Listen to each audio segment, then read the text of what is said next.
सभी साथियों को नमस्कार।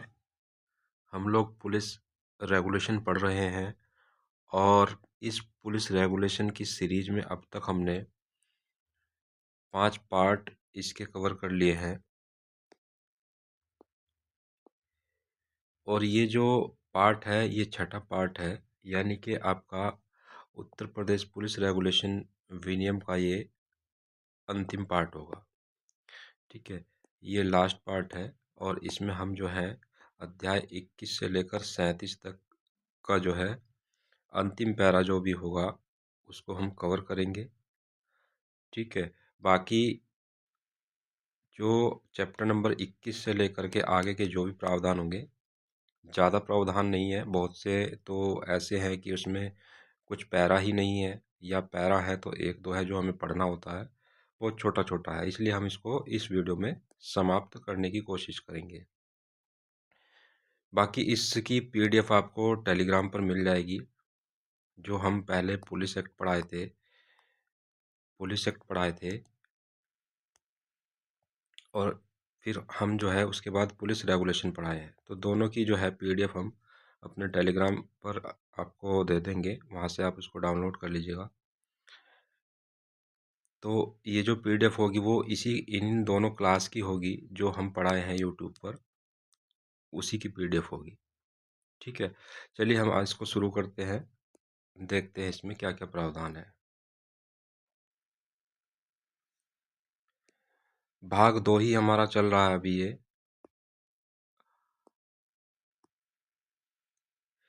तो भाग 2 में जो है चैप्टर नंबर 10 से लेकर के 28 तक है, और जिसमें हमने चैप्टर नंबर 10 से लेकर के 20 तक अभी तक कवर कर लिया है, और अभी हम जो है इसमें 11 से लेकर के 28 तक के सारे कंप्लीट करेंगे।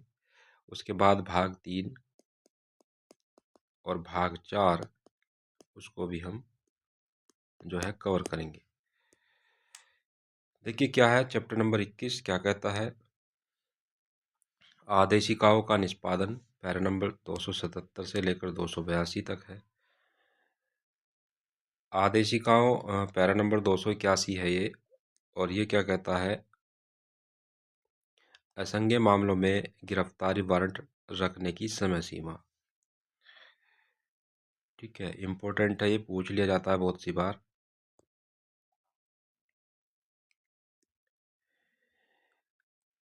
असंज्ञेय अपराध के मामलों में गिरफ्तारी वारंट का निष्पादन 6 सप्ताह के भीतर किया जाएगा। यदि 6 सप्ताह में इसका निष्पादन नहीं किया गया तो इसे जारी करने वाला न्यायालय को वापस लौटा दिया जाएगा। ठीक है, तो दो तरह के मामले होते हैं, एक संज्ञेय मामला होता है, एक असंज्ञेय मामला होता है। संज्ञेय मामले में बिना वारंट के गिरफ्तारी की जा सकती है, बिना वारंट के। और लेकिन जो असंज्ञेय मामला होता है उसमें वारंट प्राप्त करना होता है पहले पुलिस अधिकारी को, तभी जो है वो गिरफ्तार किया जा सकता है। ठीक है, पहले वारंट जारी करेगा न्यायालय, पुलिस अधिकारी को देगा, तभी जो है पुलिस अधिकारी गिरफ्तार करने के लिए जो है अधिकार होगा उसको। किसमें? असंज्ञेय मामलों में। जब एक बार न्यायालय जो है कोई वारंट जारी कर देता है असंज्ञेय मामले में, तो वहाँ पर जो वारंट के निष्पादन का समय दिया गया है वो 6 सप्ताह दिया गया है, इसको याद रखिएगा। तो 6 सप्ताह तक उसकी समय सीमा है, 6 सप्ताह तक उसकी समय सीमा है। 6 सप्ताह के अंदर ही उसका निष्पादन करना पड़ेगा, यानी कि 6 सप्ताह के अंदर ही व्यक्ति को गिरफ्तार करना पड़ेगा। अगर 6 सप्ताह के अंदर उसको गिरफ्तार नहीं किया जाता है या किसी कारणवश नहीं किया जा रहा है, तो जो है 6 सप्ताह के बाद वो इनवैलिड हो जाएगा, इनवैलिड हो जाएगा।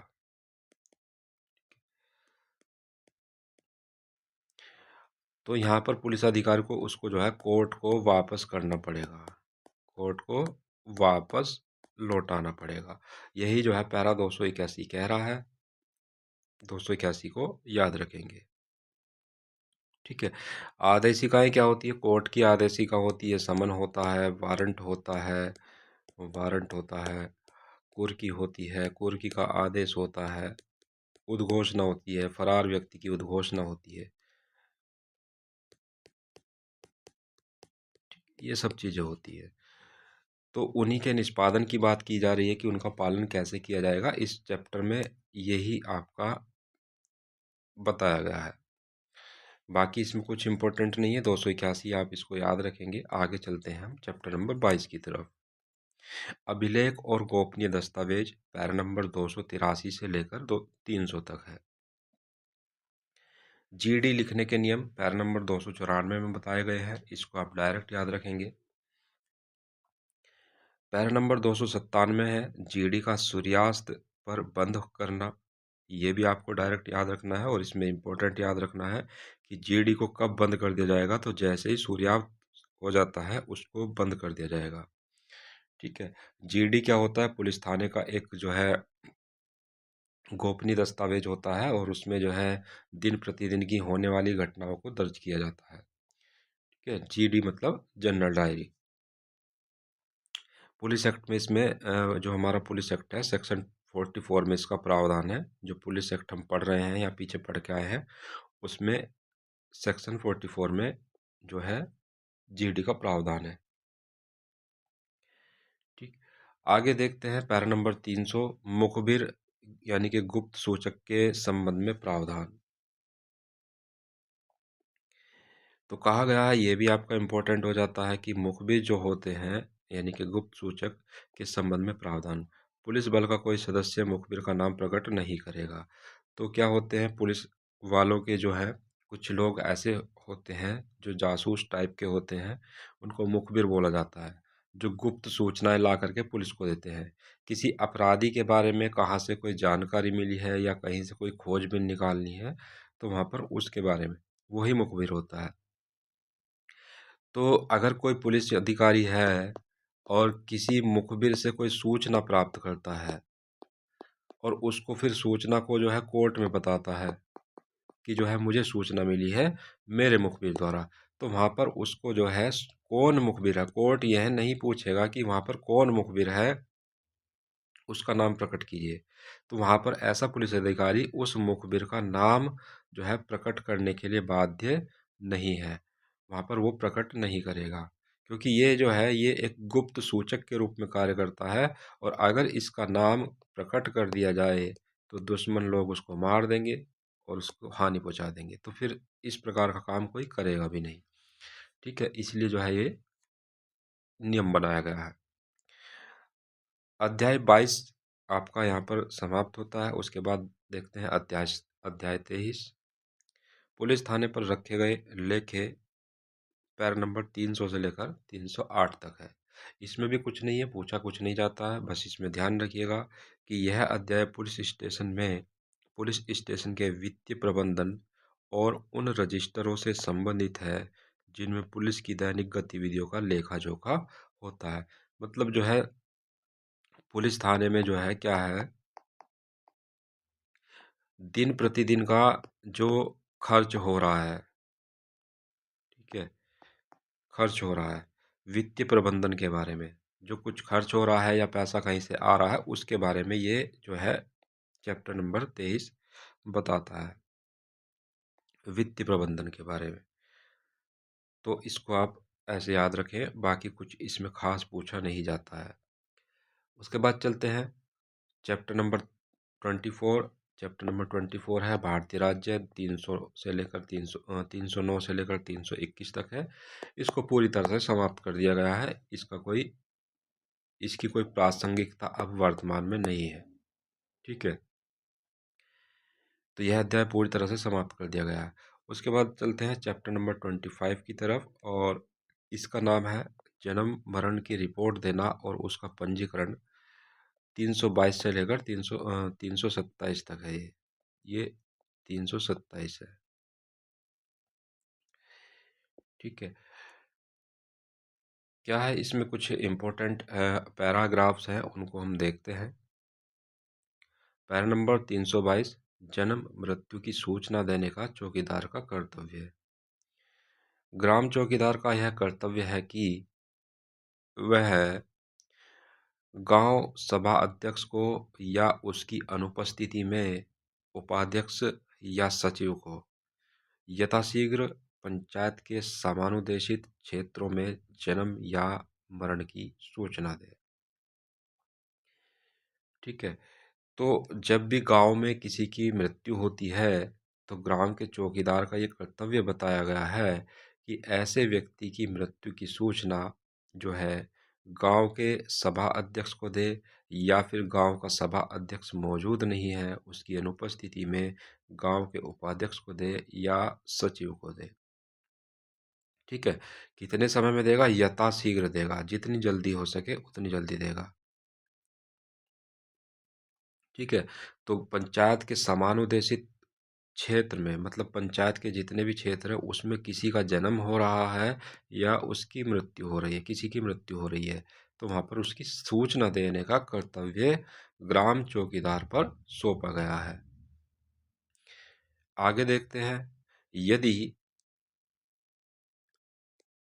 यदि मृतक कोई सरकारी पेंशनर या भारतीय सेना का नॉन कमीशन्ड ऑफिसर या कोई विदेशी हो तो इसकी सूचना थाने के भारसाधक अधिकारी को देगा। तो जो सामान्य नागरिक है उसकी तो सूचना किसको देगा? ग्राम सभा अध्यक्ष को देगा। जो ग्राम सभा अध्यक्ष का मतलब यहाँ पर ग्राम प्रधान ही होता है। ठीक है। ये अगर वो नहीं है तो यहाँ पर उपाध्यक्ष को देगा या फिर उसको सचिव को देगा। और जो है ये सामान्य नागरिक की बात की जा रही है, लेकिन अगर कोई ऐसा व्यक्ति है जो सरकारी पेंशन पाता है या भारतीय सेना का नॉन कमीशन्ड ऑफिसर है, मतलब किसी कमीशन को प्राप्त नहीं करता है, या कोई विदेशी व्यक्ति है, तो इसकी सूचना जो है वो फिर किसको देगा? थाने के भारसाधक अधिकारी को देगा। ये इम्पोर्टेंट है, इसको ध्यान रखिएगा। ठीक। आगे चलते हैं। पैरा नंबर 325, पेंशनभोगी की मृत्यु या लापता होने की रिपोर्ट। देखिए क्या कहा गया है कि किसी स्टेशन का प्रभारी अधिकारी, स्टेशन मतलब पुलिस स्टेशन की बात हो रही है, चाहे वह नगर पालिका के सीमा के भीतर हो या बाहर, किसी पेंशनभोगी की मृत्यु या गायब होने की रिपोर्ट प्राप्त होने पर, मतलब जो यहाँ पर पेंशन प्राप्त कर रहा है उसकी मृत्यु की सूचना जब भार साधक अधिकारी को मिल रही है। ठीक है। जब भी मिल रही, चाहे वो नगर पालिका की सीमा के अंदर हो चाहे वो बाहर हो, किसी पेंशनभोगी की मृत्यु या गायब होने की रिपोर्ट प्राप्त होने पर उस रिपोर्ट को जनरल डायरी में दर्ज करेगा। और क्या करेगा? वह इस तथ्य की रिपोर्ट बिना किसी देरी के तहसीलदार को भेजेगा, जो इसके सत्यापन के लिए आवश्यक कदम उठाएंगे। तो जैसे ही थाने के भाषाधक अधिकारी को किसी पेंशनर की मृत्यु की खबर मिलती है या किसी पेंशनर के गायब होने की खबर मिलती है, तो वो बिना देरी किए उसको जो है जनरल डायरी में दर्ज करेगा और इसकी सूचना जो है क्या किसको देगा? तहसीलदार को भेजेगा। ठीक है। इस तथ्य की रिपोर्ट क्या है किसको भेजेगा? तहसीलदार को भेजेगा। और आगे जो तहसीलदार होगा वो क्या करेगा? इसका सत्यापन करेगा। इसके सत्यापन की आगे की कार्रवाई करेगा, जो भी उसकी कार्रवाई होती है। तो ये पैरा नंबर 325 है। आगे बढ़ते हैं। पैरा नंबर 326, भारतीय सेना के गैर कमीशन प्राप्त अधिकारी की मृत्यु की सूचना। देखिए अभी हम जो है पीछे पढ़ के आए हैं पैरा नंबर 322, और उसमें दो पैराग्राफ हैं। एक सामान्य नागरिक की मृत्यु के बारे में बताया गया है, किसको सूचना देगा? जो है गांव के सभाध्यक्ष को देगा। ठीक है। और जो है दूसरा जो उसमें प्रावधान है, सरकारी पेंशनर है, सरकारी पेंशनर की मृत्यु है। और दूसरा जो है उसमें सेना का, दूसरा कौन है? सेना का नॉन कमीशन्ड ऑफिसर।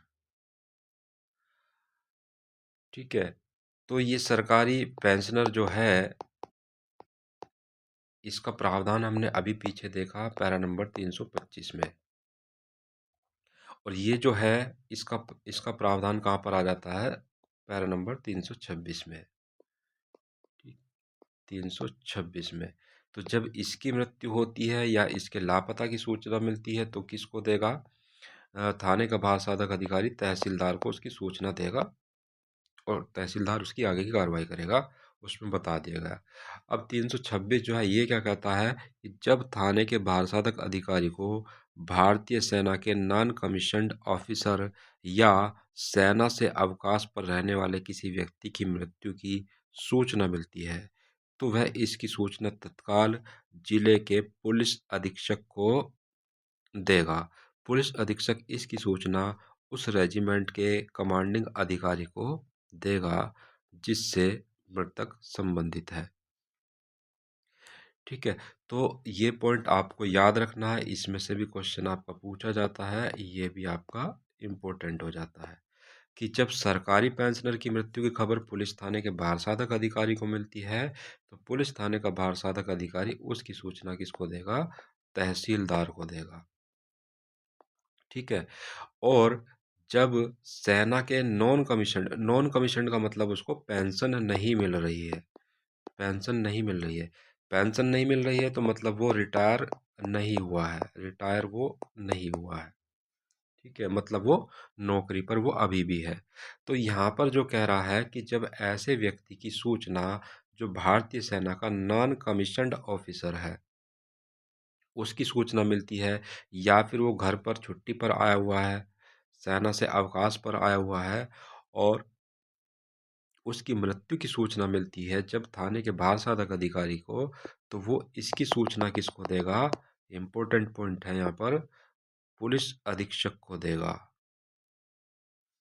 ठीक है, और पुलिस अधीक्षक जो है उसकी सूचना आगे किसको बढ़ाएगा? तो जिस भी सेना का जिस भी रेजिमेंट का वो जो है व्यक्ति है या सैनिक है तो वहाँ पर उस रेजिमेंट के कमांडिंग अधिकारी को उसकी सूचना वो देगा। तो ये आपका दोनों तीनों पैरा इम्पोर्टेंट हो जाते हैं इस चैप्टर से। आगे चलते हैं, पैरा नंबर अध्याय नंबर 26 है अकाल के समय पुलिस अधिकारियों के मार्गदर्शन के लिए निर्देश।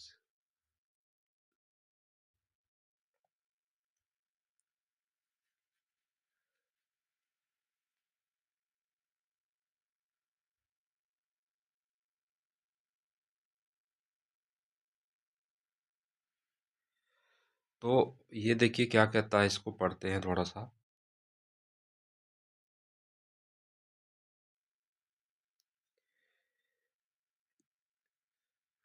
इस अध्याय में अकाल या दुर्भिक्ष, दुर्भिक्ष का मतलब भी अकाल ही होता है, मतलब जहाँ पर भोजन की गंभीर कमी हो जाए दुर्भिक्ष स्थान उसको बोलते हैं। ठीक है, तो यहाँ पर क्या लिखा है कि इस अध्याय में अकाल या दुर्भिक्ष के समय पुलिस अधिकारियों के लिए विशेष निर्देश दिए गए हैं। इनका मुख्य उद्देश्य आपदा के दौरान कानून व्यवस्था बनाए रखना और मानवीय सहायता सुनिश्चित करना है। अकाल के समय पुलिस अधिकारियों को मार्गदर्शन जिला कलेक्टर द्वारा दिया जाता है। ठीक है, इसको ध्यान रखेंगे, जिला कलेक्टर यानी कि जो डीएम साहब होते हैं, जिला मजिस्ट्रेट या जिला कलेक्टर, लेकिन जिला कलेक्टर शब्द याद रखेंगे। ठीक है, तो देखिए इसमें क्या क्या नियम है, इसको पढ़ना थोड़ा ज़रूरी है, इसको भी हम समझते हैं। पैरा नंबर 330, थाना प्रभारी द्वारा साप्ताहिक रिपोर्ट भेजना। पुलिस थाने के भारसाधक अधिकारी द्वारा पुलिस अधीक्षक को साप्ताहिक रिपोर्ट भेजी जाएगी। ठीक है, तो पुलिस थाने के भारसाधक अधिकारी द्वारा पुलिस अधीक्षक को साप्ताहिक रिपोर्ट भेजी जाएगी। किस चीज़ की रिपोर्ट भेजी जाएगी? जो उसके थाने में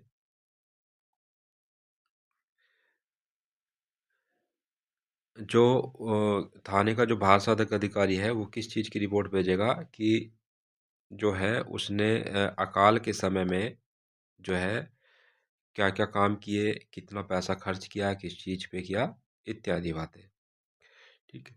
तो यहाँ पर जो है अकाल के समय में जो पुलिस थाने के भारसाधक अधिकारी ने काम किए, विशेष रूप से जो है लोगों तक सहायता पहुँचाना, उनको जो है अगर उपचार की ज़रूरत है तो उपचार करना, उपचार में पैसे कितने खर्च हुए उसकी रिपोर्ट देना, तो ये साप्ताहिक रिपोर्ट देने का दायित्व यहाँ पर सौंपा गया है किसको?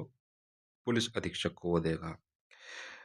ठीक है। आगे लिखा है कि रविवार को मुख्यालय और सोमवार सुबह कलेक्टर को रिपोर्ट भेजना।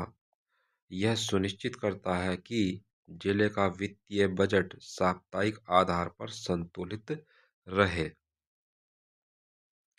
ठीक है।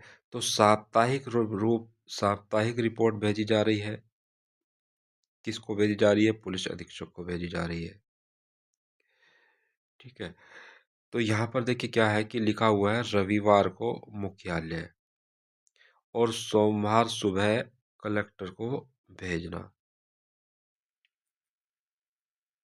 तो रविवार तक जो है साप्ताहिक रिपोर्ट का मतलब यहाँ पर रविवार से निकल रहा है क्योंकि रविवार शब्द यहाँ पर आ गया। तो यहाँ पर रविवार को मुख्यालय पर भेजी जाएगी। जो पुलिस अधीक्षक जो है ये पुलिस का ही मुख्यालय है जिले में जो होता है। अब यहाँ पर मुख्यालय को रिपोर्ट जो भेजी जा रही है, साप्ताहिक रिपोर्ट भेजी जा रही है और वही रिपोर्ट जो है सोमवार को कलेक्टर को भेजी जा रही है। तो यहाँ पर जो इससे अर्थ निकलता है वो ये ही निकलता है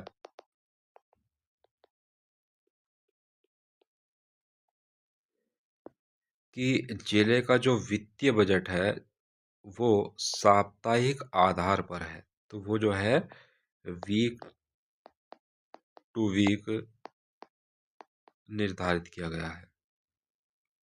तो इसको आप ध्यान रखिएगा कि यहाँ पर साप्ताहिक आधार बनाया गया है। किसको भेजी जा रही है?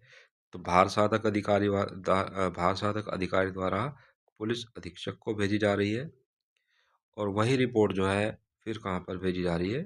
सोमवार को कलेक्टर को भेजी जा रही है। तो जो है इस बात को ध्यान रखिएगा।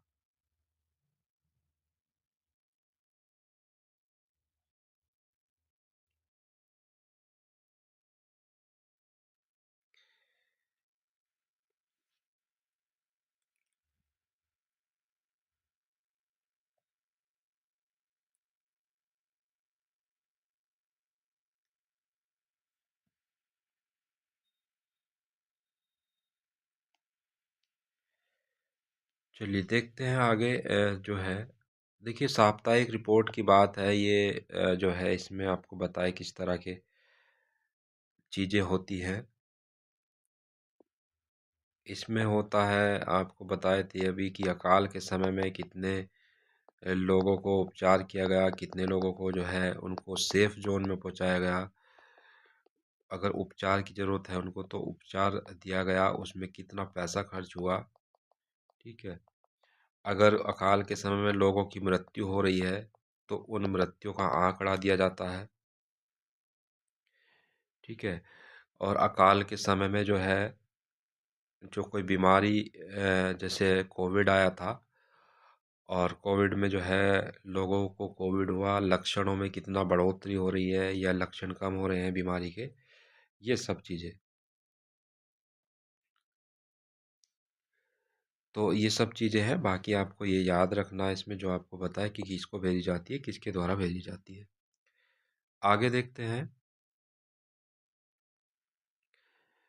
पैरा नंबर 327 विदेशी नागरिक की मृत्यु की सूचना मिलने पर कार्रवाई।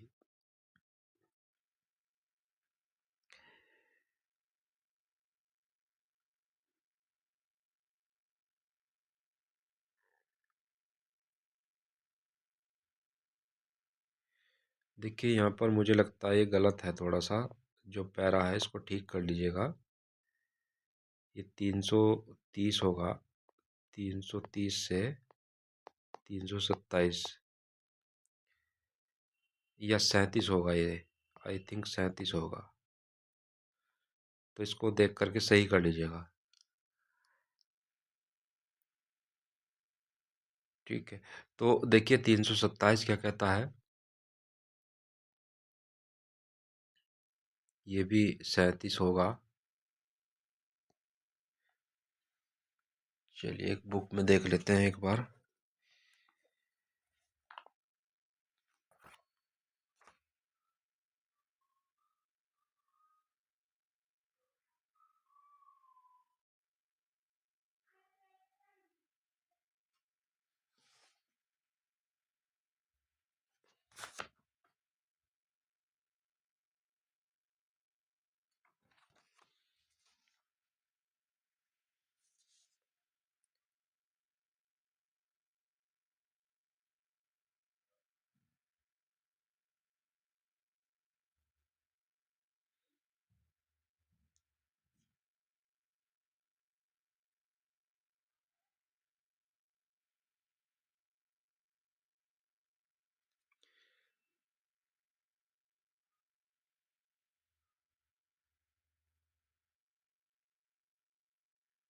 337 है ये, 328 से 337।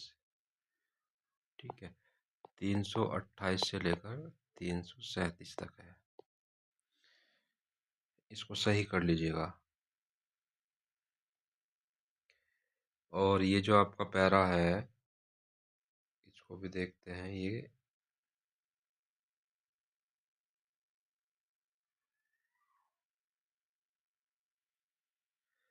ये पैरा नंबर 333 है।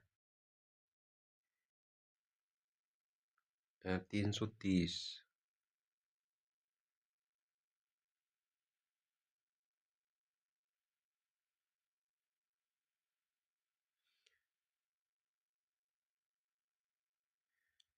ये ठीक है, 330। विदेशी नागरिकों की मृत्यु।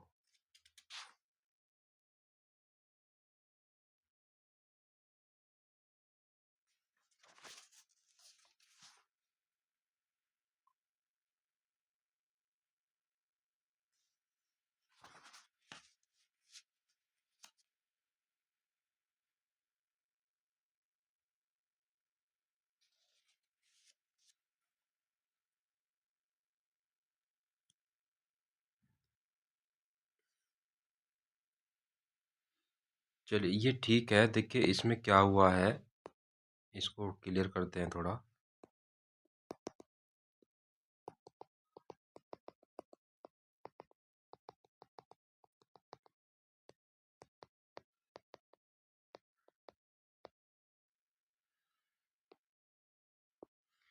देखिए क्या है, ये जो हम चैप्टर नंबर 25 का पढ़ रहे हैं 326, और ये तीन चैप्टर नंबर 25 का ही ये अगला पैरा है 327। ठीक है, तो 327 के बाद ये चैप्टर शुरू होगा, और ये जो है ये 337 है। तो इसमें थोड़ा सा ये जो है गलत हो गया है, तो उसको आप सही कर लीजिएगा और उसी तरीके से पढ़िएगा।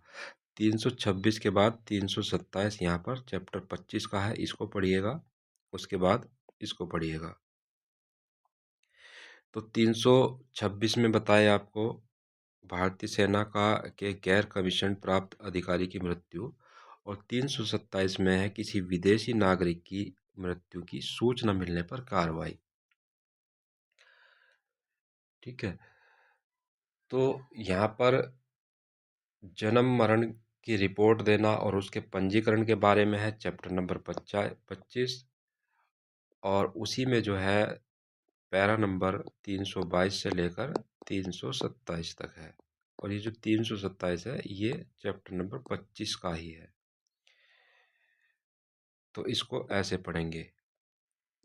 क्या लिखा है कि देखिए कि जब थाने के भारसाधक अधिकारी को किसी विदेशी की मृत्यु की सूचना मिलती है, तो वह मृतक के संबंध में सभी विवरण, उसकी मृत्यु के कारण और उसकी राष्ट्रीयता का सुनिश्चित कर इसकी सूचना पुलिस अधीक्षक को जो है भेजेगा, और पुलिस अधीक्षक इसकी सूचना अपराध अन्वेषण विभाग यानी कि सीआईडी को देगा। तो इसमें इम्पोर्टेंट बात है, आपको जो है 325 में भी याद रखना है, 322 में भी याद रखना है, उसके बाद 326 आपको देखे तो 326 में भी याद रखना है, और फिर 327 भी याद रखना है। ठीक है, यहाँ पर सामान्य नागरिक की ग्रामीण की मृत्यु हो रही है और ग्राम चौकीदार पर उसका कर्तव्य सौंपा गया है। उसके बाद 325 में हम गए थे तो पेंशन भोगी की मृत्यु की बात की जा रही है। पेंशन भोगी पेंशन भोगी की मृत्यु हो रही है या वो लापता हो रहा है, तो उसकी सूचना जब थाने के भारसाधक अधिकारी को मिलती है तो उसके बारे में बताया गया है। 326 आप देख रहे हैं यहाँ पर भारतीय सेना का गैर कमीशन प्राप्त अधिकार जो है सेना सैनिक है। यहाँ पर सैनिक की मृत्यु की बात हो रही है जो नॉन कमीशन है, कमीशन नहीं मिल रहा उसको। ठीक है, और जो है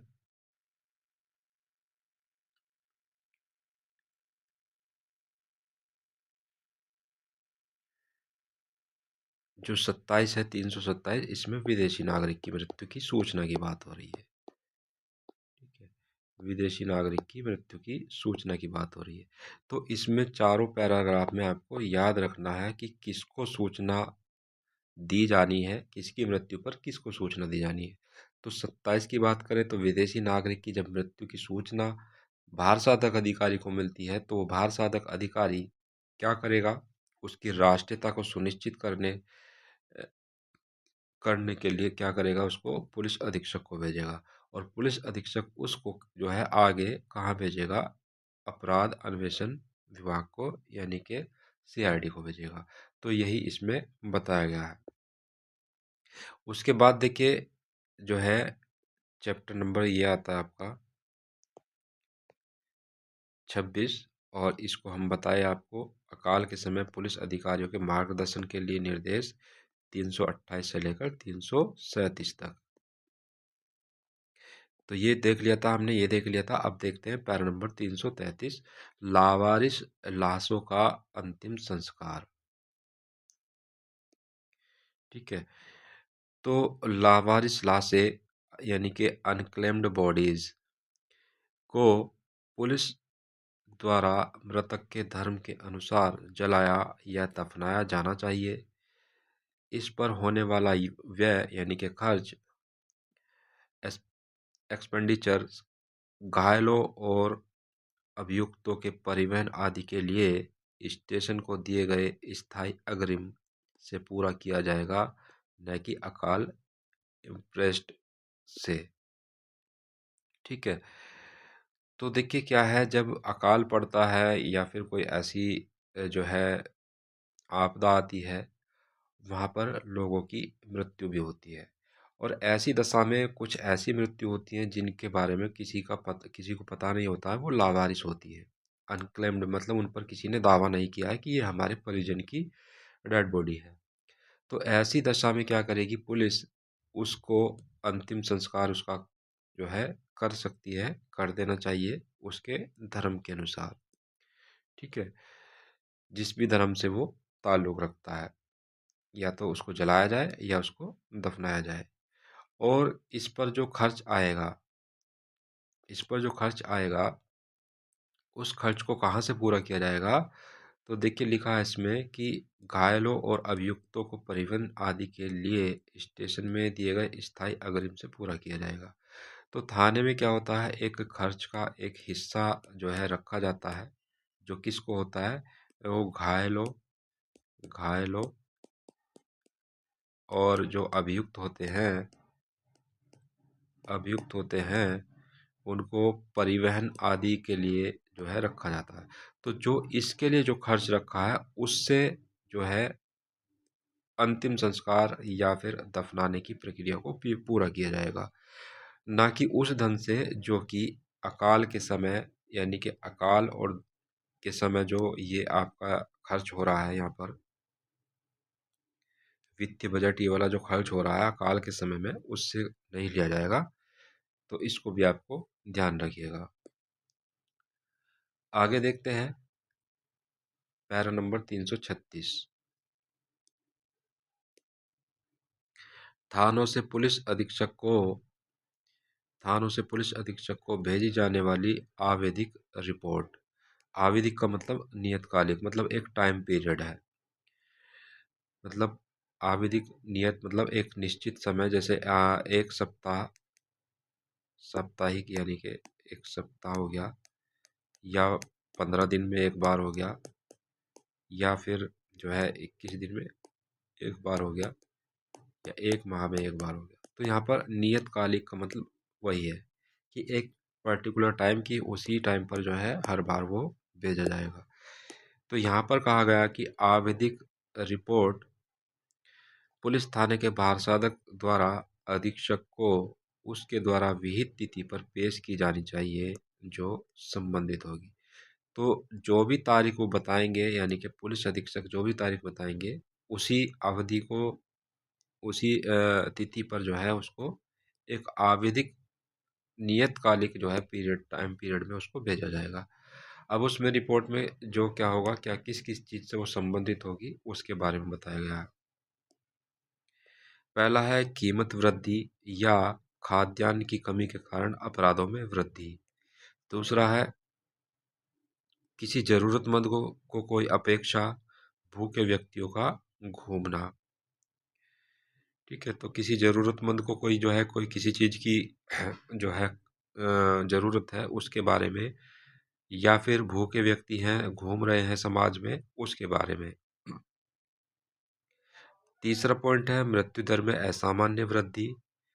चौथा पॉइंट है भूख से मृत्यु या अत्यधिक कमी का कोई कोई मामला।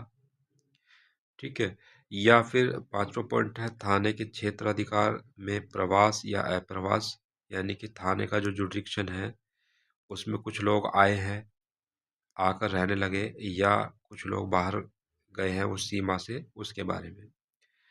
और छठवा है अभाव के उक्त लक्षणों में कमी।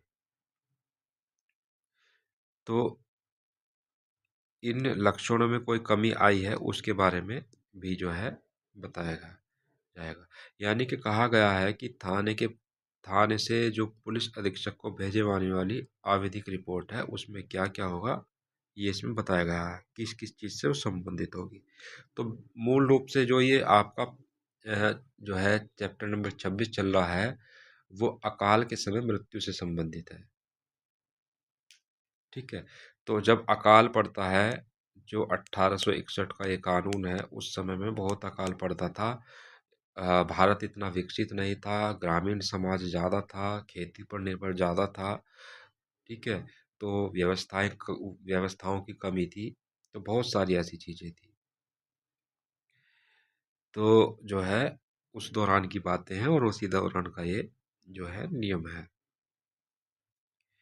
तो उसी से ही संबंधित है आपका पैरा नंबर 330, पैरा नंबर 333 और पैरा नंबर 336। इतना आपको इसमें ध्यान रखना है। चलिए आगे बढ़ते हैं अगले चैप्टर की तरफ। चैप्टर नंबर 27 है, और ये क्या कहता है, विशेष विधियों और नियमों के अधीन कर्तव्य। ये 338 से 369 तक जाता है। 338 कहता है पुलिस कार्यालय और थानों में अधिनियमों की सूची का रख रखाव। इसमें कहा गया है कि पुलिस अधिनियम तथा ऐसे अन्य अधिनियमों की सूची प्रत्येक थाने में एवं एसपी ऑफिस में रखी जाएगी जो पुलिस प्रशासन से संबंधित है। ठीक है, तो जो यहाँ पर क्या कहा गया है, देखिए कि पुलिस अधिनियम यानी कि पुलिस एक्ट हो गया, पुलिस एक्ट हो गया, पुलिस रेगुलेशन हो गया, अन्य अधिनियमों की सूची, या फिर पुलिस प्रशासन से। अब इसमें आपका बीएनएसएस भी आ जाएगा, बीएनएसएस आ जाएगा, बीएनएस आ जाएगा। ठीक है, तो ये क्या है, ये ऐसे अधिनियम है जो पुलिस प्रशासन से संबंधित है। तो ऐसे कानूनों की सूची तो प्रत्येक थाने में रखी जाएगी और एसपी ऑफिस में भी रखी जाएगी। ठीक है, तो यहाँ पर सूची का मतलब ये नहीं है कि सूची बना दी जाएगी। सूची का मतलब यहाँ पर उसको एक्ट को रखा जाएगा, वहाँ पर अधिनियम को रखा जाएगा, बुक को रखा जाएगा। तो इसको भी आप ध्यान रखेंगे। आगे देखते हैं पैरा नंबर 343, भगोड़े सैनिकों के संबंध में प्रमाण पत्र का निष्पादन। लिखा है कि जब किसी भगोड़े सैनिक को गिरफ्तार करके सैनिक अधिकारी को सौंपा जाता है तो भारतीय सेना अधिनियम 1911 की धारा 191 के अंतर्गत एक प्रमाण पत्र का फार्म पुलिस को भेजा जाता है, जिसे ऐसे पुलिस अधिकारी द्वारा पूरा किया और हस्ताक्षरित किया जाएगा जो पुलिस थाना प्रभारी के पद से नीचे का ना हो। ठीक है। तो सेना से कोई भगोड़ा व्यक्ति है उसको गिरफ्तार किया जाता है और सैनिक अधिकारी को सौंप दिया जाता है, तो सेना अधिनियम के तहत एक प्रमाण पत्र जो है जारी किया जाता है, जो उस पुलिस को भेजा जाता है। और वो पुलिस पुलिस जिस पुलिस को भेजा गया उसको जो है प्रमाणित करेगी और हस्ताक्षरित करेगी। तो ऐसा अधिकारी करेगा करेगा जो थाना प्रभारी से नीचे का न हो। तो ये आपका चैप्टर नंबर 27 है। आगे है चैप्टर नंबर 28। ये मिसलेनियस है, विविध की बात करता है और 370 से लेकर 395 तक है ये। इसमें आपको याद रखना है पैरा नंबर 373 ए, पुलिस बल द्वारा नशीले पदार्थों का सेवन किया जाना सख्त वर्जित। तो ये है कि पुलिस बल के सदस्यों का कर्तव्य पालन के दौरान नशीले पदार्थों का सेवन किया जाना सख्त वर्जित है। ऐसी दशा में उस पुलिस अधिकारी को बर्खास्त किया जा सकता है। यानी कि ड्यूटी पे कोई भी जो है नशा नहीं करेगा, शराब इत्यादि जो है नहीं करेगा। अगर वो ऐसा करता है तो उसको जो है नौकरी से निकाला जा सकता है, बर्खास्त किया जा सकता है। आगे है आपका 376, पुलिस द्वारा चरित्र सत्यापन करना। तो देखिए क्या है, सरकारी नौकरी के लिए चयनित अभ्यर्थियों के चरित्र का पुलिस द्वारा सत्यापन करना। तो जो भी लोग हैं सरकारी नौकरी पर लग जाते हैं उनका कैरेक्टर सर्टिफिकेट बनता है, जो पुलिस थाने से बनता है, पुलिस थाने से वेरीफाई होकर के बनता है। और पुलिस थाने से वेरीफाई कब होता है, जब पुलिस अधिकारी जो है उसका सत्यापन कर लेते हैं। तो उसके बारे में ये नियम बताया गया है। तो यहाँ पर आपका ये भाग 2 समाप्त होता है। ठीक है। तो भाग 1 जो है वो आपने पढ़ा था 1 से लेकर 9 तक, और भाग 2 जो है 10 से लेकर 28 तक है, और ये सबसे बड़ा भाग है। ठीक है। ये आपका कंप्लीट हो गया। उसके बाद भाग 3 आंतरिक प्रशासन की बात करता है। इसमें चैप्टर नंबर 29 से 34 तक है। और उसके बाद भाग 4 है, ये प्रशिक्षण की बात करता है। इसमें चैप्टर नंबर 35 से 37 है। बहुत छोटे छोटे हैं, इनमें ज़्यादा कुछ नहीं है, इनको भी हम कवर कर लेते हैं। चलिए आगे बढ़ते हैं। भाग 3 आंतरिक प्रशासन, यानी कि पुलिस डिपार्टमेंट के आंतरिक प्रशासन की बात की गई है। और इसमें क्या है, चैप्टर नंबर 29 से लेकर 34 तक है। चैप्टर नंबर 29 देखते हैं, नियुक्ति। पैरा नंबर 396 से लेकर 427 तक है। क्या कहा गया है इसमें, देखिए 396 में पुलिस बल में निम्नलिखित शामिल होते हैं। तो जो पुलिस बल होता है उसमें कौन कौन शामिल होंगे ये बताया गया है। तो पुलिस बल में सिविल बल होगा, सिविल जो है पुलिस होगी, सशस्त्र पुलिस होगी, घुड़सवार पुलिस होगी और प्रांतीय पुलिस होगी। ठीक है। तो घुड़सवार तो जो है आज के समय में बहुत अल्प है, तो ये आपका बाइक पुलिस जो फैंटम पुलिस आप बोलते हैं उसने स्थान ले लिया है। सशस्त्र पुलिस मतलब जो पीएसी वगैरह होती है, ये दंगा नियंत्रण के लिए बनाई जाती है। और सामान्य सिविल पुलिस जो आप थाने इत्यादि में देखते हैं, और ये एक राजकीय पुलिस है। तो उस जमाने की बात है, ये उस समय पर इसका वर्गीकरण किया गया था। तो ये जो है आपका पुलिस बल में आते हैं सब। उसके अलावा जो है सरकारी रेलवे पुलिस जो है ये भी बल में आते हैं, और ग्राम के चौकीदार हैं ये भी पुलिस बल में आते हैं। इसको विशेष रूप से याद रखिएगा कि जो ग्राम के चौकीदार होते हैं क्या वो पुलिस हैं? तो हाँ, वो 396 के अनुसार पुलिस है। आगे देखते हैं पैरा नंबर 397, पुलिस बलों के राजपत्रित अधिकारी। तो देखिए, राजपत्रित अधिकारी कौन होते हैं? जिनको राज्यपाल सीधे सीधे नियुक्त करते हैं। ठीक है।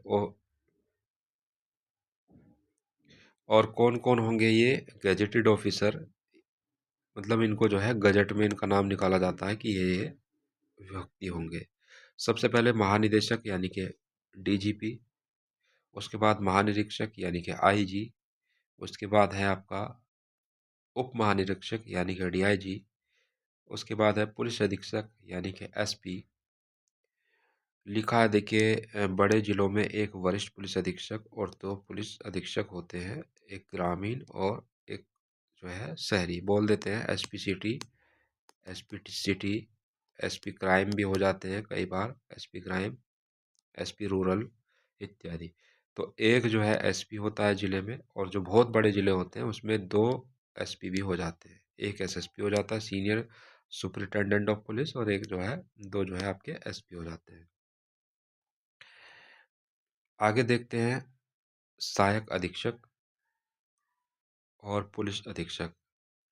तो ये आपके जो हैं कौन है? ये राजपत्रित अधिकारी है। इनका क्रम भी याद रखिएगा और कितने लोग हैं ये भी याद रखिएगा।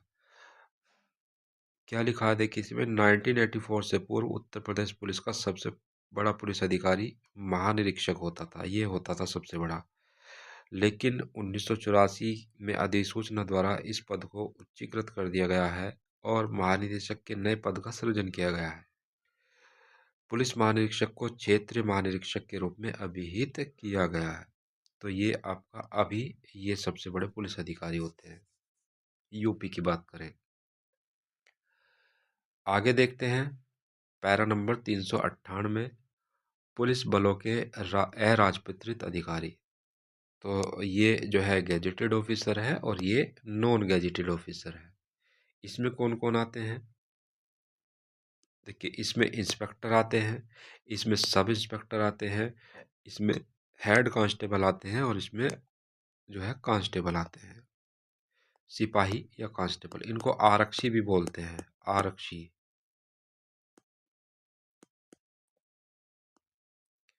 सिपाही को आरक्षी भी बोलते हैं। आगे देखते हैं पैरा नंबर 399, ये क्या कहता है? अधीक्षक और उससे उच्च अधिकारी की नियुक्ति। तो पुलिस अधीक्षक, ये आपका यहाँ पर आ गए पुलिस अधीक्षक, ये पुलिस अधीक्षक, पुलिस अधीक्षक और उससे उच्च पदों के अधिकारी की नियुक्ति राज्य के राज्यपाल द्वारा की जाती है। तो ये है, ये है, ये है, ये है, ये जो है राज्यपाल द्वारा नियुक्त किए जाएंगे।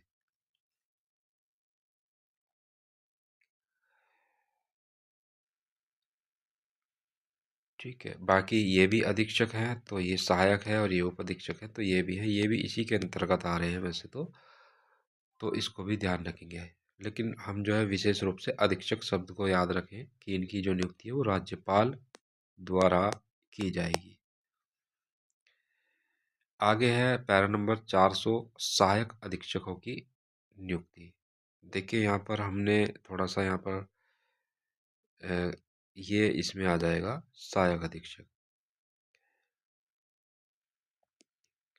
ये आपका आ गया सहायक अधीक्षक की नियुक्ति उत्तर प्रदेश लोक सेवा आयोग द्वारा आयोजित प्रतियोगात्मक परीक्षा के परिणामों के अनुसार तथा निरीक्षकों की पदोन्नति के आधार पर की जाती है। तो यहाँ पर हमने थोड़ा सा मिस्टेक बोल दिया था, इनको आपको चारों को ही देखें। तो ये राज्यपाल द्वारा इनको नियुक्त किया जाता है। बाकी इससे के नीचे के जो हैं, ये आप सहायक अधीक्षक की बात हो रही है, तो ये उत्तर प्रदेश लोक सेवा आयोग द्वारा एक परीक्षा कराई जाएगी, कंपटीशन का एग्ज़ाम होगा, उसका परिणाम आएगा, उसके अनुसार उनकी नियुक्ति की जाएंगी। या फिर जो इंस्पेक्टर होते हैं उनको प्रमोट करके, इनको जो है प्रमोशन करके सहायक अधीक्षक बनाया जाएगा या फिर उप अधीक्षक बनाया जाएगा। ठीक है, तो ये आपको ध्यान रखना है। आगे लिखा है कि सशस्त्र और सिविल पुलिस के कांस्टेबलों की भर्ती पुलिस अधीक्षक द्वारा की जाती है। तो ये जो पुलिस अधीक्षक हैं, इनके द्वारा इनकी नियुक्ति की जाती है। और ये जो है राज्यपाल राज्य सरकार के निर्देशों के अधीन ही काम करते हैं नियुक्ति के संबंध में। ठीक है, तो इसको मतलब जो नियुक्ति की जानी है वो इसके अंडर में ही होती है यहाँ पर 400 के अनुसार। आगे देखते हैं। अध्याय नंबर 30 है पदोन्नतियां यानी कि प्रमोशन की बात कर रहा है। 428 से लेकर 463 बी तक है ये। राजपत्रित पदों के लिए प्रमोशन राज्यपाल द्वारा किया जाएगा। तो ये जो है राजपत्रित प्रमोशन है, ये जितने भी पद हैं यहाँ पर ये किसी को प्रमोशन किया जा रहा है, प्रमोशन किसी का जा रहा है मतलब इस पद के लिए, तो वो राज्यपाल द्वारा किया जाएगा। इसमें ये बताया गया है। आगे बढ़ते हैं हम लोग।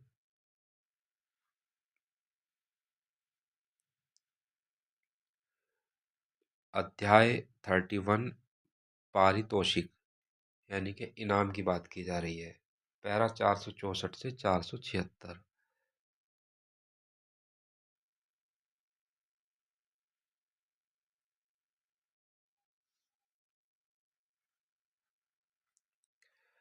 पुरस्कार के प्रकार ये पूछा जाता है परीक्षा में, इसको याद रखिएगा।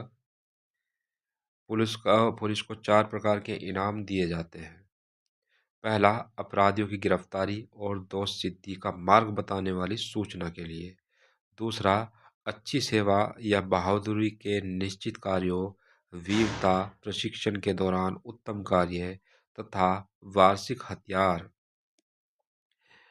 चलाने तथा बंदूक चलाने की प्रतियोगिता के दौरान अच्छी निशानेबाजी के लिए। तीसरा, उत्तम तथा वरिष्ठ सेवा के लिए गांव चौकीदारों को दिया जाने वाला इनाम। और चौथा, उत्तर प्रदेश विभाग में अतिरिक्त उत्तर प्रदेश विभाग पुलिस विभाग से अतिरिक्त अन्य विभागों तथा न्यायालयों, प्राइवेट कंपनियों द्वारा जो है इनाम दिया जा सकता है। तो यहाँ पर 4 प्रकार के इनामों की बात की गई है। उसके बाद है चैप्टर नंबर 32 पुलिस अधिकारियों को विभागीय दंड और उनका आपराधिक अभियोजन। पैरा नंबर 477 से 507 का तक है। 477 जो है दंड के नियम बताता है। क्या है इसमें कि इस अध्याय के नियम पुलिस अधिनियम की धारा 7 के तहत बनाए गए हैं। तो जो इस अध्याय में जो नियम बनाए गए हैं वो पुलिस एक्ट के सेक्शन 7 के तहत बनाए गए हैं। यह धारा पुलिस अधिकारियों को उनके कर्तव्यों में लापरवाही या अनुशासनहीनता के लिए दंडित करने की शक्ति रखती है। ये नियम केवल उन पुलिस अधिकारियों पर लागू होते हैं जो पुलिस अधिनियम की धारा 2 के तहत नियुक्त किए गए हैं, यानी कि जैसे कि कांस्टेबल से लेकर निरीक्षक स्तर तक। किसी भी अराजपत्रित अधिकारी को किसी कार्यकारी आदेश द्वारा तब तक दंडित नहीं किया जा सकता जब तक कि इस अधिनियम में बताई गई निर्धारित प्रक्रिया का पालन न किया जाए। मनमाना दंड जो है वो वर्जित होगा।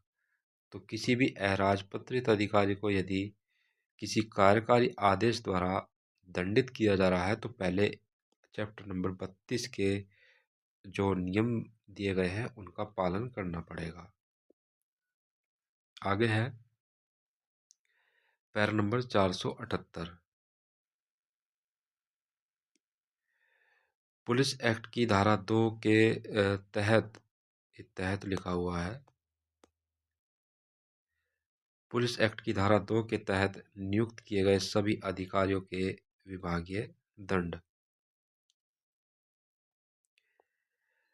पुलिस अधिनियम की धारा 2 के तहत नियुक्त किए गए सभी पुलिस अधिकारी और कर्मचारी अनुशासनहीनता या कर्तव्य की उपेक्षा करने पर विभागीय दंड के भागीदार होते हैं। इस पैरा में दंडों को उनकी गंभीरता और पद के अनुसार वर्गीकृत किया गया है।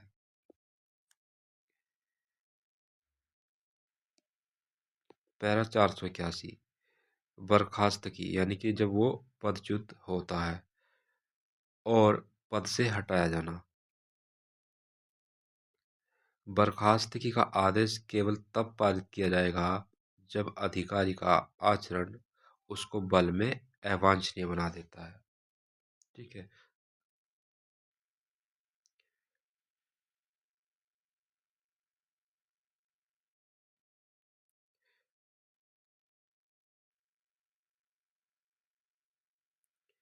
तो ये आपका पैरा नंबर 481 है। उसके बाद है पैरा नंबर 482 पदावनति से संबंधित नियम। तो ये क्या है? डिमोशन है, जब किसी को पोस्ट से नीचे गिराना हो। तो ये आपको ये डायरेक्ट याद रखना है। इससे संबंधित नियम कहाँ पर है? 482 में है। 483 पुलिस अधिकारी के विरुद्ध कार्रवाई की प्रक्रिया के बारे में बताता है। राज्यपाल द्वारा पारित और पैरा नंबर 500 के अधीन किसी पुलिस अधिकारी के विरुद्ध निम्नलिखित कार्रवाई हो सकती है।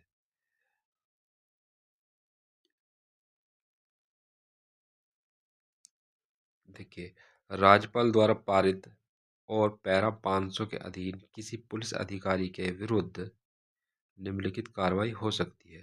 पहला है मजिस्ट्रेट या पुलिस द्वारा जांच। दूसरा है न्यायिक विचारण या तीसरा है विभागीय जांच या दोनों का समावेश होगा। तो जब किसी पुलिस अधिकारी को जो है किसी कार्रवाई किसी उसके गलत काम के लिए या किसी अपराध के लिए जो है कोई कार्रवाई की जानी है, तो वहाँ पर जो कार्रवाई की जाएगी उसमें उसके बारे में बताया गया है कि जो है क्या क्या कार्रवाई की जा सकती है। तो मजिस्ट्रेट द्वारा जांच की जा सकती है या पुलिस द्वारा जांच की जा सकती है। ठीक है, ये की जा सकती है। और ट्रायल की बात की जाए तो यहाँ पर उसका न्यायिक ट्रायल भी मतलब कोर्ट में मुकदमा डाल करके उसका ट्रायल भी कराया जा सकता है, या फिर विभागीय जांच की जा सकती है, या दोनों यानी कि न्यायिक विचारण की बात हो रही है का समावेश होगा। मतलब उस पर जो है न्यायालय में मुकदमा भी चल सकता है और साथ में जो है विभागीय जांच भी हो सकती है। दोनों जो है एक साथ भी चल सकते हैं, ये इसमें बताया गया है। ठीक। तो ये जो है 500 के अधीन होगा, पैरा नंबर 500 के अधीन होगा और राज्यपाल द्वारा पारित होगा। ये आपका पैरा नंबर 483 है। चलिए आगे बढ़ते हैं हम लोग।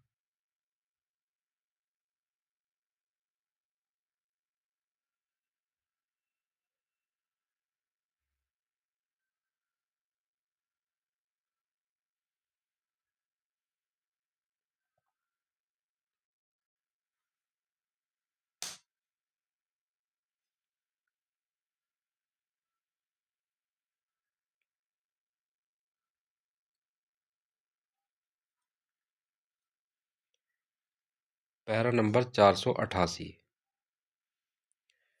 पैरा नंबर 488 जो है ये कहता है कि विशिष्ट मामलों में जांच का प्रावधान। लिखा है इसमें कि प्रधान आरक्षी मतलब हेड कांस्टेबल के पद से श्रेष्ठ किसी पुलिस अधिकारी के विरुद्ध किसी आपराधिक आरोप का परीक्षण पृथक जिले में ऐसे अतिरिक्त जिला मजिस्ट्रेट यानी कि जो जुडिशरी का होगा द्वारा किया जाना चाहिए, जिसे कम से कम 4 वर्ष का अनुभव हो। तो जो हेड कांस्टेबल होता है उससे ऊपर का रैंक का कोई पुलिस अधिकारी है, यानी कि एसआई आ जाता है और इंस्पेक्टर आ जाता है,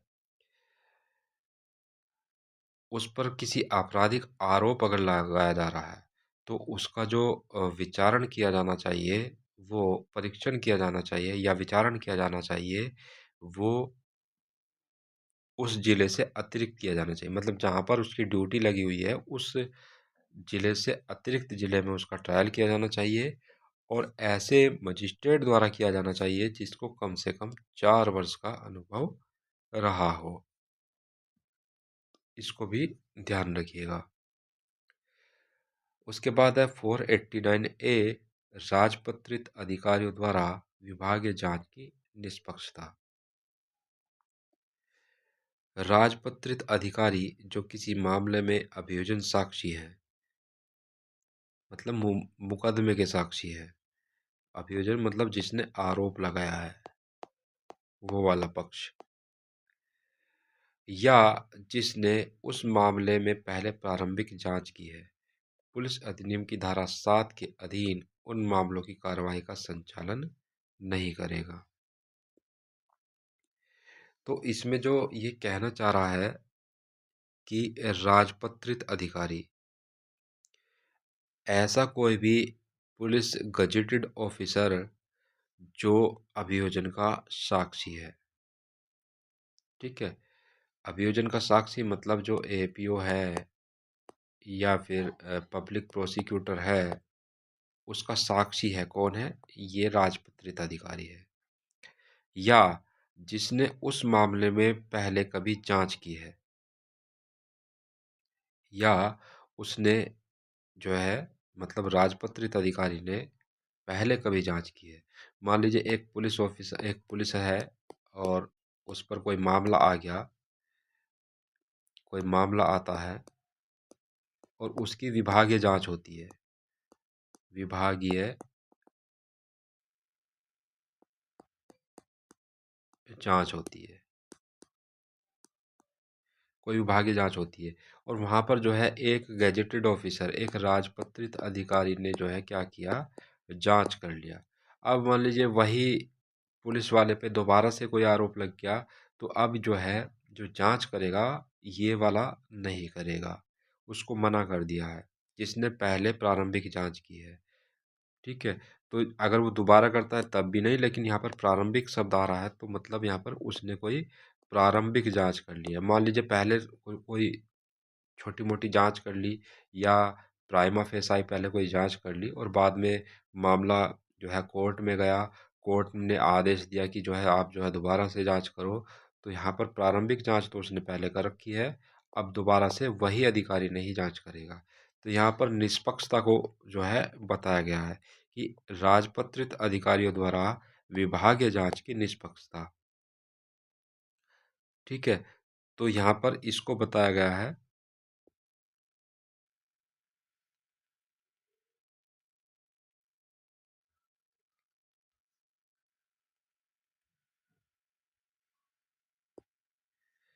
कि राजपत्रित अधिकारी जो किसी मामले में अभियोजन साक्षी है, तो किसी मामले में यदि वो साक्षी है अभियोजन की तरफ से, या जिसने उस मामले में पहले कोई प्रारंभिक जांच की है, पुलिस अधिनियम की धारा 7 के अधीन उस मामले की कार्रवाई का संचालन नहीं करेगा। तो धारा 7 जो है आपका विभागीय जांच से संबंधित है। आप पीछे पढ़ के आए हैं, पढ़ा होगा या पढ़ लीजिएगा, ये विभागीय जांच से संबंधित है। और इसी के विपरीत सेक्शन 35 है पुलिस एक्ट का, वो न्यायिक जांच से संबंधित है। चलिए आगे बढ़ते हैं। पैरा नंबर 490 है, 490, पुलिस अधिकारियों के विभागीय विचारण के नियम बताए गए हैं इसमें।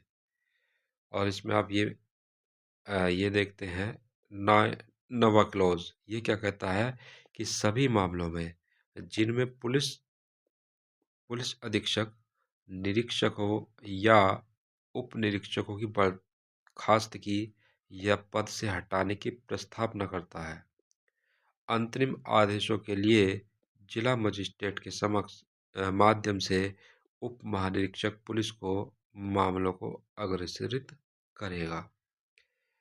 तो ये कह रहा है कि जो पुलिस अधीक्षक है किसी निरीक्षक यानी कि इंस्पेक्टर या किसी उप निरीक्षक यानी कि एसआई इनकी बर्खास्तगी की बात है, प्रस्तावना करता है कि ऐसे पुलिस अधिकारी को हटाया जाना चाहिए, उसके पद से उसको बर्खास्त कर देना चाहिए। अगर वो ऐसा कह रहा है तो वो क्या करेगा, अंतरिम आदेशों के लिए जिला मजिस्ट्रेट के माध्यम से उसको जो है क्या भेजेगा, उप महानिरीक्षक को अग्रेसित करेगा।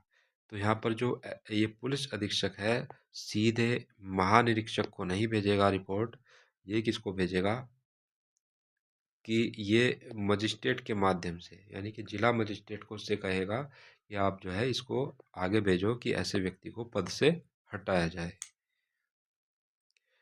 496 ये क्या कहता है कि सभी पुलिस अधिकारी दुराचरण के आरोपों में विभागीय या न्यायिक जांच के दौरान निलंबन में के दायी हैं। इसको भी याद रखिएगा कि जो है यदि किसी पुलिस अधिकारी पर दुराचरण का आरोप लगा है और उस आरोप के दौरान उस पर कोई विभागीय जांच चल रही है, विभागीय कार्रवाई चल रही है या कोई न्यायिक कार्रवाई चल रही है, तो उतने समय तक जो है वो निलंबन का दायी है। वो जो है क्या रहेगा, सस्पेंडेड रहेगा, सस्पेंड रहेगा उस दौरान, वो उसके लिए वो दायी है, इसमें बताया गया है।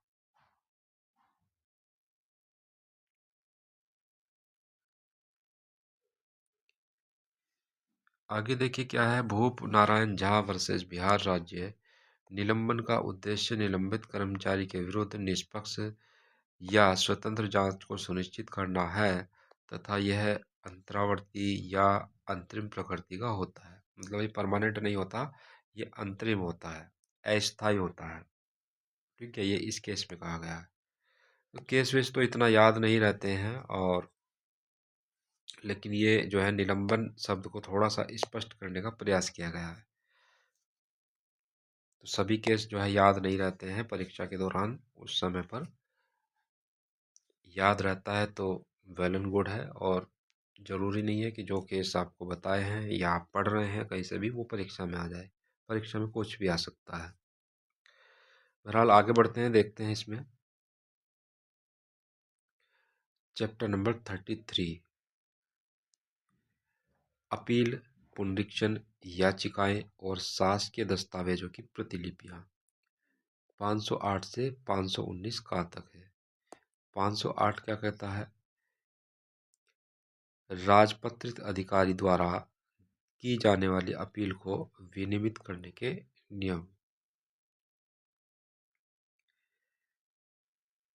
चलिए, ये क्या है कि जिस अधिकारी के विरुद्ध वेतन वृद्धि या पदोन्नति रोकने का आदेश पारित किया जाता है, वह आदेश के विरुद्ध निम्नलिखित अधिकारी के समक्ष अपील कर सकता है। तो ये गैजेटेड ऑफिसर है, किसी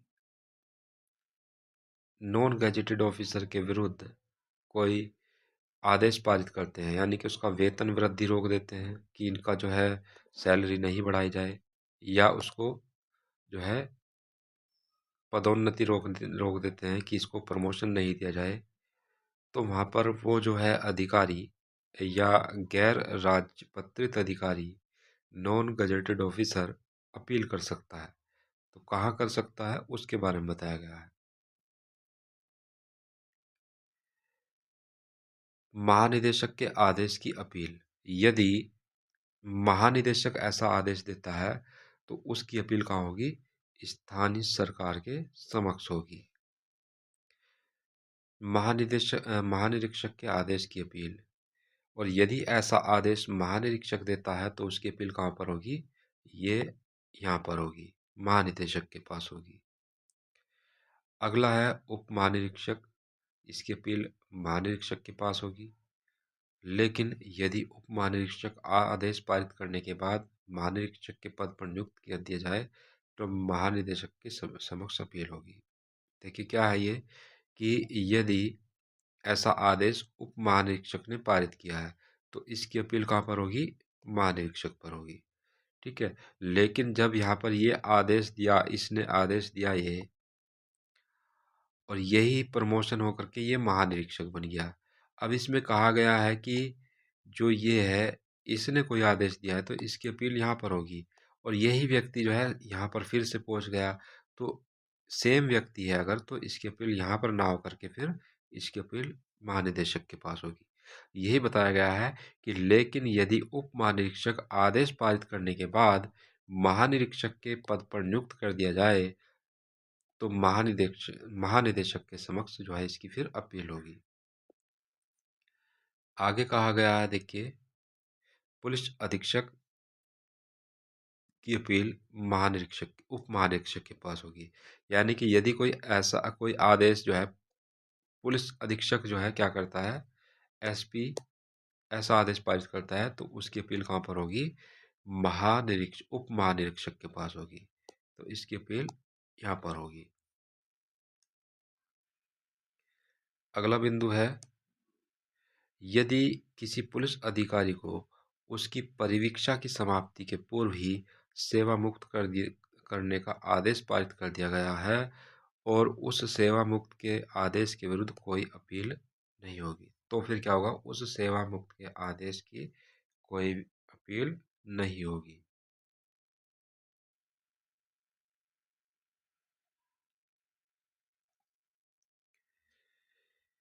ठीक है। तो ये परिवीक्षा की बात की जा रही है, और परिवीक्षा का एक समय होता है जब भी कोई व्यक्ति नौकरी पर जाता है, किसी भी नौकरी पर जाए, चाहे सिविल जज हो, एपीओ हो, पुलिस हो, कुछ भी हो, तो उसका एक परिवीक्षा काल होता है। ठीक है। और सामान्यतः ये 2 साल का होता है। सामान्यतः ये 2 साल का होता है। तो ये परिवीक्षा काल, इसमें क्या होता है, ये निगरानी में रहते हैं जो वरिष्ठ पुलिस अधिकारी होते हैं या वरिष्ठ अधिकारी होते हैं, उनकी निगरानी में रहते हैं।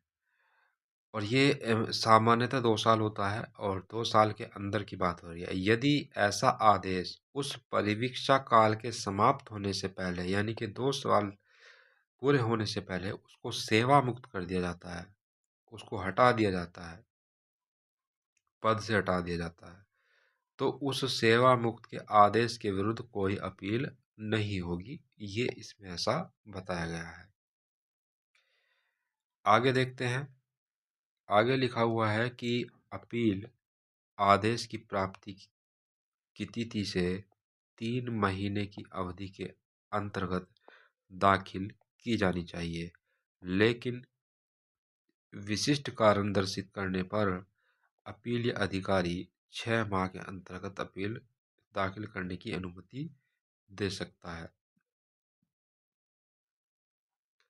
तो जब भी कोई आदेश दिया जाता है तो उसकी अपील जो है सामान्यतः 3 महीने की अवधि के अंदर की कर देनी चाहिए, लेकिन अगर कोई विशेष परिस्थिति है, विशेष कारण दर्शित कर दिया जाता है, तो वहाँ पर अपीलीय अधिकारी 6 महीने के अंदर उसको अनुमति दे सकता है। ठीक है। मान लीजिए 4 महीने हो गए उसने अपील नहीं की, और फिर वो चौथे महीने अपील कर रहा है किसी के भी पास, तो ये देखेगा, ये पूछेगा कि भाई इतना 1 महीना लेट क्यों हुए। तो अगर ये विशेष कारण दर्शाता है कि मैं बीमार था, एक्सीडेंट हो गया था, कुछ ऐसी परिस्थितियां थी, उस विशेष कारण को दर्शाता है और उससे वो सेटिस्फाई हो जाता है, तो 6 महीने के अंदर उसको अपील को अलाउ कर सकता है। ये पैरा नंबर 508 है। उसके बाद है पैरा नंबर 511, पुनरीक्षण की शक्ति के संबंध में प्रावधान। ठीक है। तो ये पुनरीक्षण की बात कर रहा है, इसमें प्रावधान दिया गया है। आगे देखते हैं।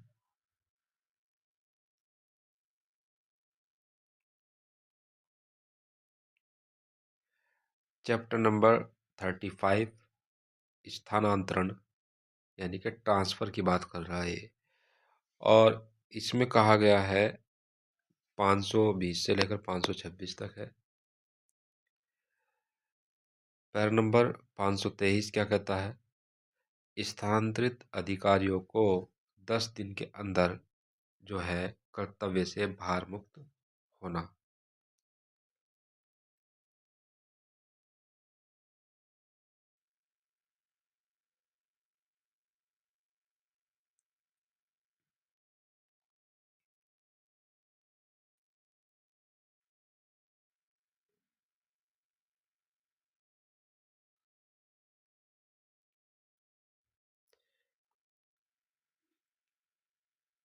देखिए क्या है इसमें, पैरा नंबर 523 में स्थानांतरित अधिकारियों को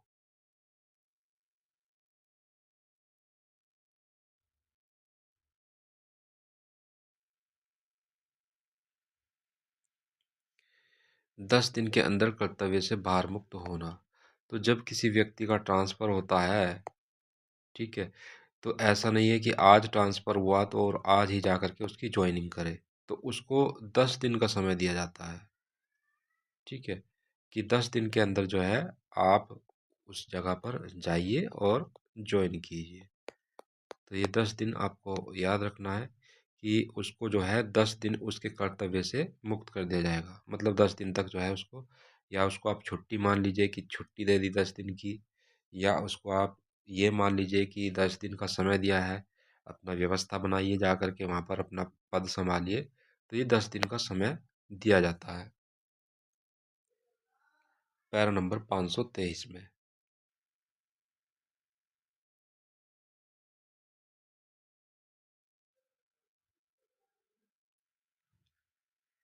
10 दिन पहले उसको छोड़ दिया जाता है।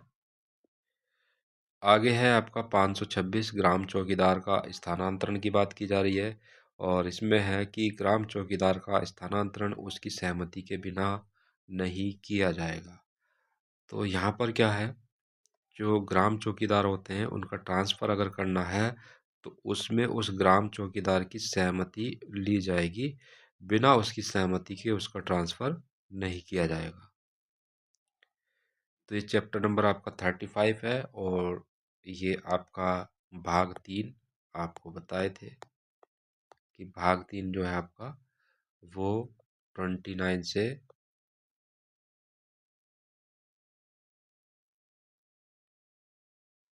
जो है 34 तक है। और ये चैप्टर नंबर 34 ही है, ये आपका इसमें गलत टाइपिंग है, इसको भी सही कर लीजिएगा,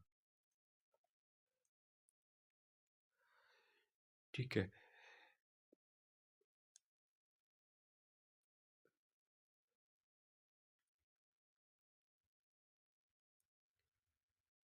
चलिए आगे हम देखते हैं, भाग 4 की तरफ चलते हैं।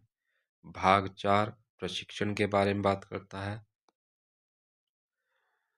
और ये जो है प्रशिक्षण मतलब ट्रेनिंग, ट्रेनिंग पुलिस अधिकारियों की ट्रेनिंग। चैप्टर नंबर 35 से 37, इसमें 2 ही चैप्टर हैं और इसमें कुछ खास नहीं है इसमें भी। चैप्टर नंबर 35 प्रशिक्षण के बारे में याद रखेंगे। 3 चैप्टर हैं इसमें। और ये आपका अगला है चैप्टर नंबर 37, उप निरीक्षकों को प्रशिक्षण, यानी कि जो आपके सब इंस्पेक्टर होते हैं एसआई, उनको प्रशिक्षण के बारे में बताया गया है। चैप्टर नंबर 37 है प्रधान आरक्षी यानी कि हेड कांस्टेबल और आरक्षी यानी कि कांस्टेबल का प्रशिक्षण के बारे में बताया गया है। और इसमें पैरा नंबर 539 से लेकर 554 तक प्रावधान है। कांस्टेबल का परिवीक्षा काल 2 वर्ष का होगा। अभी आपको बताए कि परिवीक्षा काल 2 वर्ष का सामान्यतः होता है।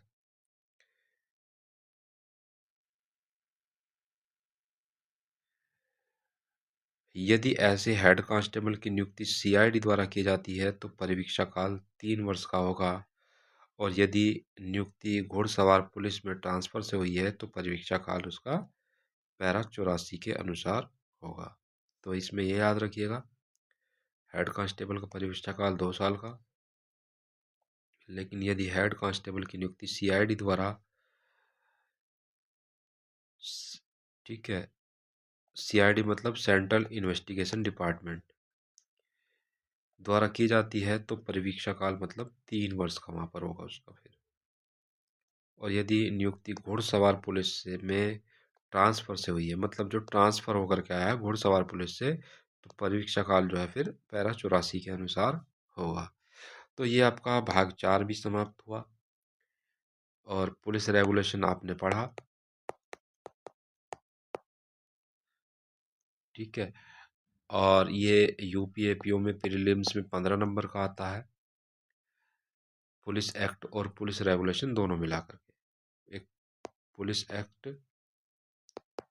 और पुलिस रेगुलेशन दोनों मिला करके। पुलिस रेगुलेशन हमने पहले पार्ट में पढ़ा था और पुलिस रेगुलेशन हमने सेकंड पार्ट में पढ़ा है।